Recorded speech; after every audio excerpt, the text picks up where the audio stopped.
Hello students, आज मैं आपको बताऊंगा कारक। जैसा कि आप देख रहे हैं कारक। केस केस मतलब होता है कारक। केस ये कारक बहुत इम्पोर्टेंट है। इसके बिना आप हिंदी का इंग्लिश में ट्रांसलेट नहीं कर पाएंगे।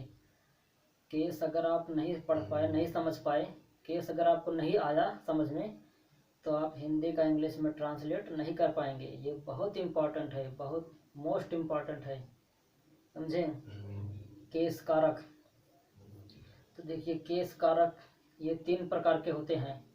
नॉमिनेटिव केस कर्ता कारक, जिसे सब्जेक्ट भी बोला जाता है, कर्ता कारक को सब्जेक्ट भी बोला जाता है। दूसरा ऑब्जेक्टिव केस कर्म कारक। तीसरा पॉजेसिव केस संबंध कारक। अब तीनों पढ़िए, तीनों के बारे में बताता हूँ। पहला होता है नॉमिनेटिव केस कर्ता कारक। तो इसकी डेफिनेशन परिभाषा होती है कि किसी भी वाक्य में काम को करने वाला ही कर्ता कहलाता है, समझे।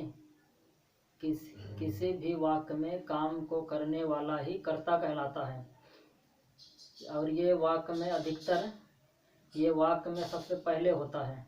जैसे राम स्कूल जाता है, तो काम कौन कर रहा है? जाने का, राम। मोहन गाना गाता है, तो गाना गाने का काम कौन कर रहा है? मोहन। राधा खाना बनाती है, खाना बनाने का काम कौन कर रहा है? मोहन, राधा।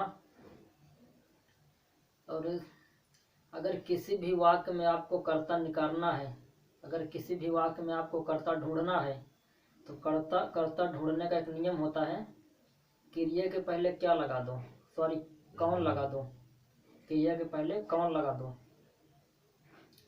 यदि किसी वाक्य में आपको कर्ता ढूंढना है तो उस वाक्य की क्रिया के पहले कौन लगा दो, कर्ता निकल जाएगा। जैसे मोहन स्कूल जाता है, कौन जाता है? मोहन। राधा खाना बनाती है, कौन बनाती है? राधा, समझे। तो किसी भी वाक्य में अगर आपको कर्ता ढूंढना है तो उस वाक्य के क्रिया के पहले कौन लगा दो, समझे। क्रिया तो पकड़ लोगे ना, नहीं पता लगे क्रिया के पहले लगाने का तो लगा दो कर्म के पहले कौन, समझे। क्रिया के पहले कौन लगाने से जो उत्तर निकलेगा वो कर्ता होता है। क्रिया के पहले ही लगाना है, समझे। इसलिए क्रिया मैंने पहले बता दिया, कल मैंने बताया था 7वें 8वें चैप्टर में, समझे। तो जैसे मोहन गाना गाता है, कौन गाना गाता है? मोहन। राधा खाना बनाती है, कौन बनाती है? राधा। ये हो गया ऑब्जेक्टिव केस, समझे। ऑब्जेक्टिव केस अधिकतर वाक्य के सबसे पहले होता है, समझे। अब देखिए दूसरा होता है, अब सॉरी सब्जेक्ट, नॉमिनेटिव केस बता रहा था मैं। नॉमिनेटिव केस कर्ता कारक। नॉमिनेटिव केस जो है किसी भी वाक्य में सबसे पहले होता है। अब दूसरा पढ़िए, दूसरा समझिए, ऑब्जेक्टिव केस कर्म कारक। इसकी डेफिनेशन परिभाषा होती है कि कर्ता का काम जहाँ पर समाप्त होता है, कर्ता का काम जहाँ पर समाप्त होता है, या कर्ता जिसको सबसे ज़्यादा पसंद करता है, वह कर्म होता है, वह कर्म होता है। कर्म 2 तरह के होते हैं, direct object, indirect object. Direct object व्यक्ति कर्म, इनडायरेक्ट ऑब्जेक्ट वस्तु कर्म, समझे। अब देखिए किसी भी वाक्य में कर्म, जैसे मैंने राम को एक पेन दिया, ठीक है। तो मैंने राम को एक पेन दिया, तो यहाँ पर राम कर्म है। मैंने बताया कि कर्ता का काम जहाँ पर खत्म होता है, मैंने राम को एक पेन दिया, राम को पेन देने के बाद मेरा काम खत्म, समझे। राम को पेन देने के बाद राम को तो मारूंगा नहीं, दौड़ाऊंगा नहीं, घसीटूंगा नहीं, काम देना है, काम देने के बाद खत्म, पेन देने के बाद खत्म। अब कर्ता जिसको सबसे ज़्यादा पसंद करता है, भाई मैंने राम को ही क्यों पेन दिया, मैंने और किसी को क्यों पेन नहीं दिया, पसंद करता हूँ राम को, जब भी राम को पेन दिया, समझे। अब देखिए किसी भी वाक्य में कर्म ढूंढने का तरीका। अगर किसी भी वाक्य में आपको कर्म नहीं ढूंढ पा रहे हो, किसी भी वाक्य में कर्म नहीं पकड़ पा रहे हो, कर्म नहीं ढूंढ पा रहे हो, तो मैं ट्रिक बताता हूँ किसी भी वाक्य में कर्म ढूंढने का तरीका।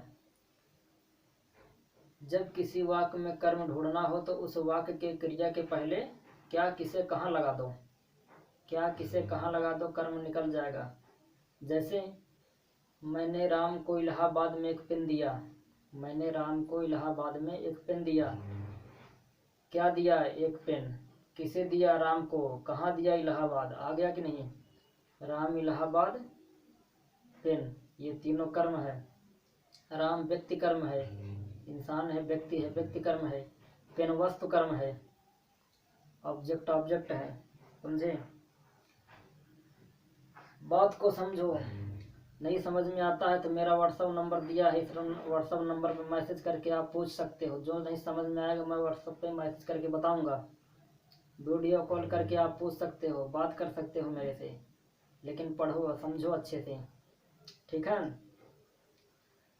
तो कर्म, किसी भी वाक्य में कर्म ढूंढने का तरीका होता है कि उस वाक्य के क्रिया के पहले क्या किसे कहाँ लगा दो। जैसे मैं अपने घर में एक पत्र लिखता हूँ, मैं अपने घर में एक पत्र लिखता हूँ, इसमें हमको कर्म ढूंढना है। क्या लिखता हूँ? एक पत्र। कहाँ लिखता हूँ? अपने घर में। क्या किसे, किसे लिखता हूँ? मान लो अपने फादर को, माँ। मैं अपने पिताजी को अपने कमरे में एक पत्र लिखता हूँ, तो क्या लिखता हूँ? पत्र। किसे लिखता हूँ? पिताजी को। कहाँ लिखता हूँ? अपने कमरे में। तो पत्र, पिताजी, अपने कमरे, ये तीनों कर्म है। पत्र वस्तु कर्म है, पिताजी व्यक्ति कर्म है। समझे?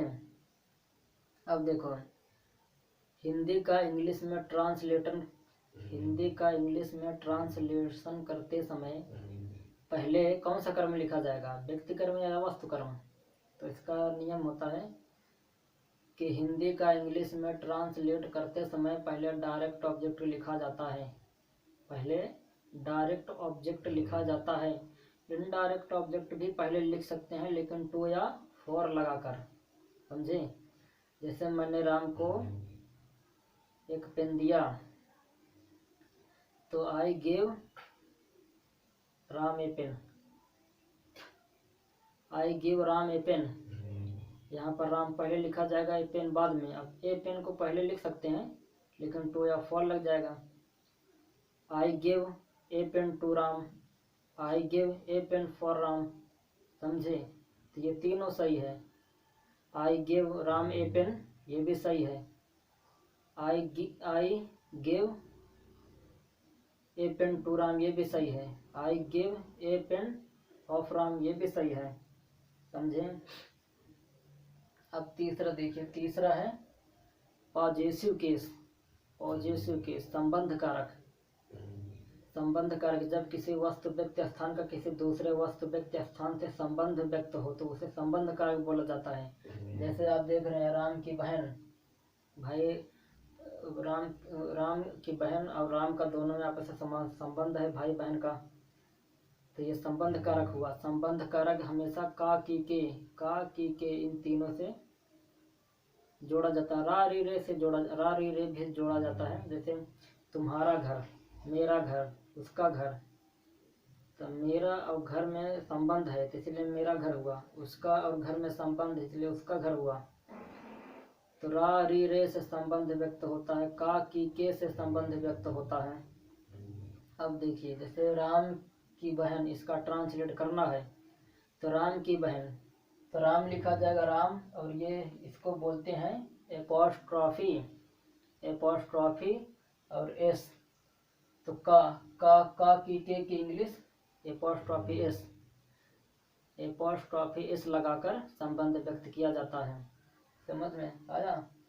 राम से सिस्टर हो जाएगा, और एक ऑफ से भी व्यक्त किया जाता है। इसका नियम होता है कहाँ पर एपॉस्ट्रॉफी एस लगता है और कहाँ पर ऑफ लगता है।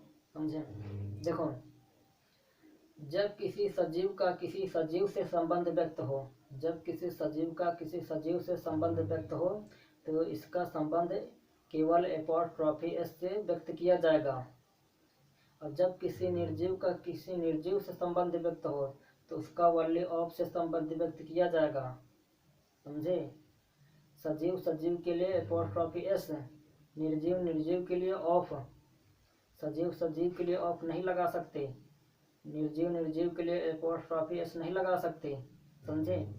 हाँ, अगर एक सजीव एक निर्जीव है तो आप दोनों लगा सकते हो, समझे। जैसे राम की पेन, तो यहाँ पर राम सजीव है, पेन निर्जीव है, तो यहाँ इसको एपोस्ट्रॉफी एस से भी व्यक्त कर सकते हैं, ऑफ से भी व्यक्त कर सकते हैं। राम के पेन, राम से pen, pen of Ram, Ram से पेन, ये भी सही है, पेन ऑफ राम, ये भी सही है। बात को समझ रहे हो। सजीव का सजीव से संबंध व्यक्त हो तो एपोस्ट्रॉफी एस से व्यक्त किया जाता है, राम से सिस्टर। निर्जीव का निर्जीव से संबंध व्यक्त हो, जैसे भारत का स्टेट बैंक, अब भारत भी निर्जीव है, भारत तो सजीव है नहीं, दौड़ता भागता तो है नहीं, स्टेट बैंक भी निर्जीव है, एक ही जगह रहता है, उड़ता भागता है नहीं, तो दोनों निर्जीव हैं, भारत और स्टेट बैंक दोनों निर्जीव हैं, दोनों का आपस में संबंध व्यक्त हो रहा है, तो इसका हो जाएगा स्टेट बैंक ऑफ इंडिया। समझिए बात को। नहीं समझ में आता तो व्हाट्सएप नंबर दिया है, पूछ कर लेना, कॉल करके, मैसेज करके।